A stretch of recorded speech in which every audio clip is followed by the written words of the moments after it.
Formula One is about as glamorous as sport gets. Historically, very wealthy men drove very expensive cars at various tracks around the world. They drank champagne with movie stars and supermodels, living the lives of rock stars. As time went on, those very wealthy men stopped racing. Why take the risk? Instead, they started owning the teams, taking a box seat above the pits with a glass of champagne to enjoy the racing from a safe distance. The current grid is more eclectic.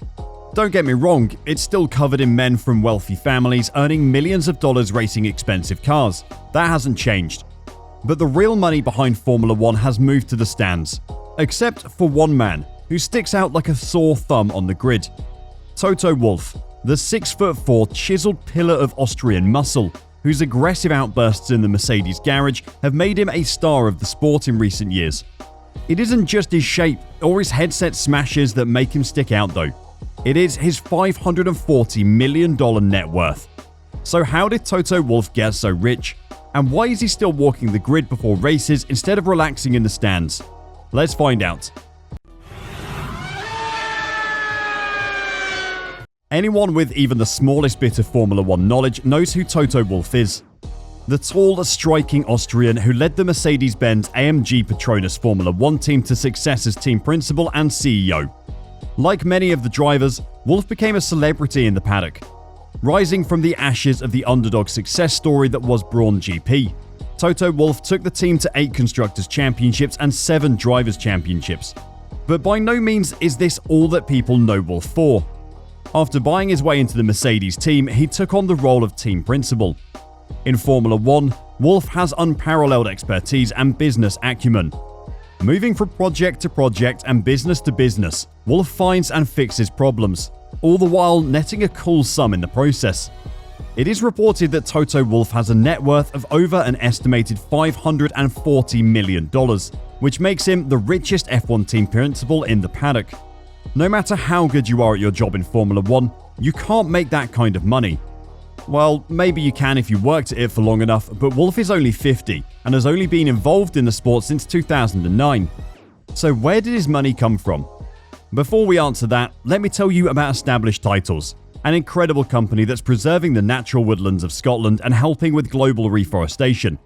This amazing last-minute gift makes you the owner of 1 square foot of land in Edelston, Scotland, and Established Titles plants a tree with the global charities One Tree Planted and Trees for the Future. That's great, but this gift offers something even more. There is an old Scottish tradition of calling landowners lairds, which is lord or lady to those of you who don't live in 15th century Scotland.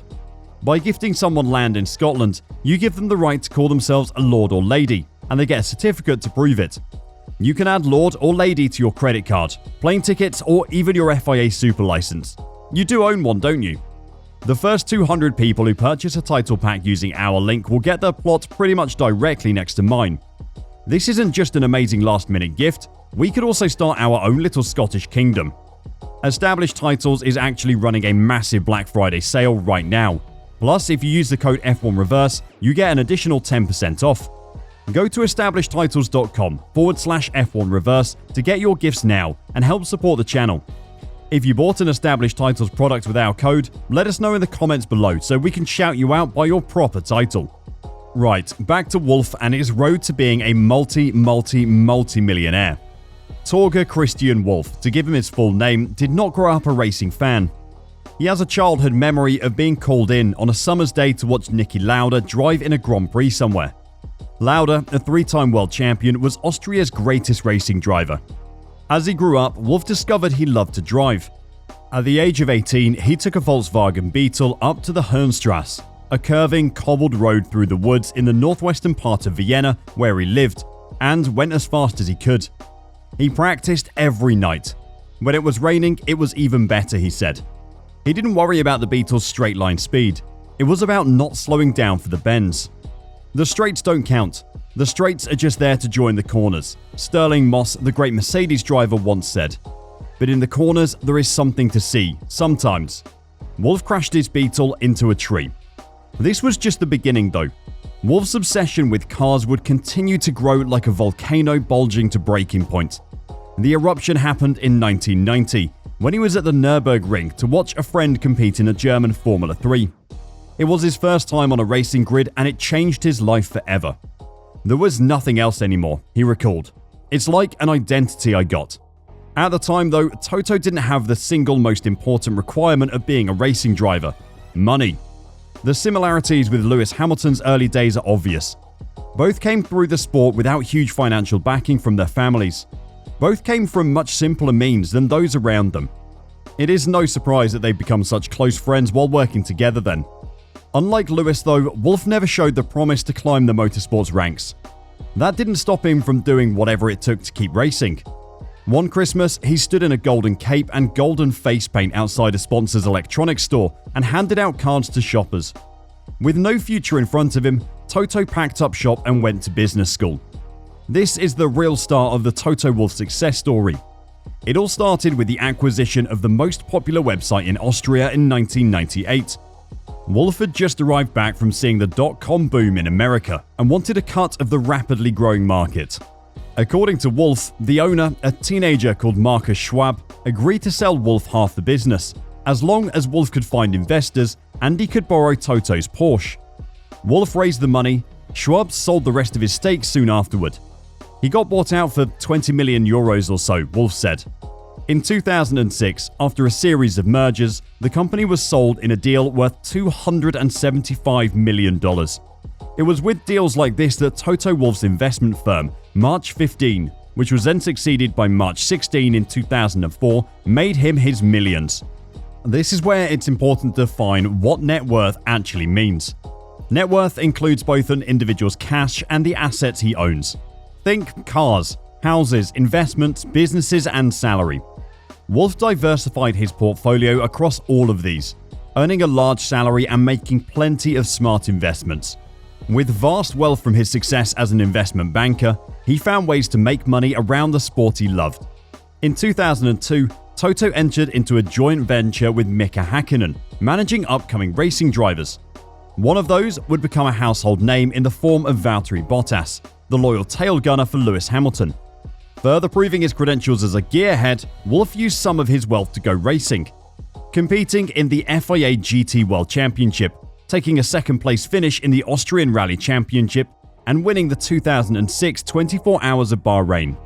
Toto was present in the motorsport world for roughly a decade before he made his way into Formula One.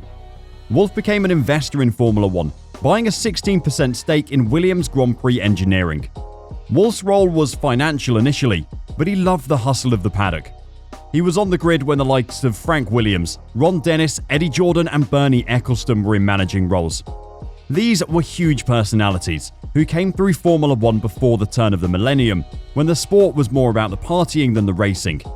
Every race was a grudge match, every conversation had hidden meaning, and Toto loved it and lapped up every second. Part-owning a Formula One team was a huge financial asset, but Wolff wasn't in it for the money anymore. He already had enough of that.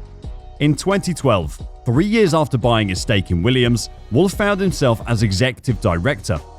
Williams were far past their best, but on one magical Sunday in Spain, Pastor Maldonado won a race for the team. The winter following that first season as team boss would be the most important in Toto's history.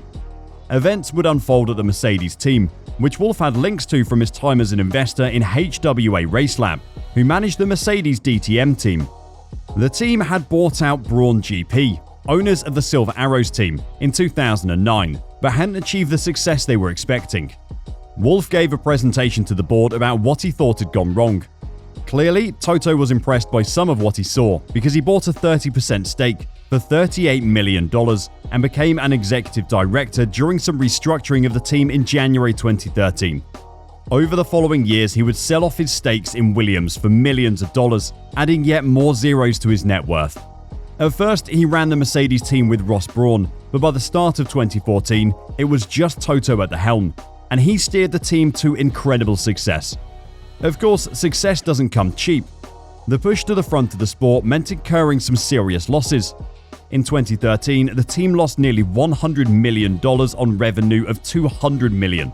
But Mercedes is now the sport's fourth most valuable team, worth $560 million. Today, Toto earns a multi-million-dollar salary, but in reality, that's only a drop in the ocean for him. His team are the most successful in recent F1 history, and as Formula 1 grows, the value of Mercedes grows, and so does Toto's wealth. From humble beginnings, stood outside a sponsor's shop drumming up sales, to business school and the dot-com bubble, to driver management and finally Formula 1. Toto has found success everywhere he's gone, and that success has helped him become the multi-millionaire he is today. What surprised you the most about Toto's story? Let us know in the comments down below, and until next time, drive safe and bye for now.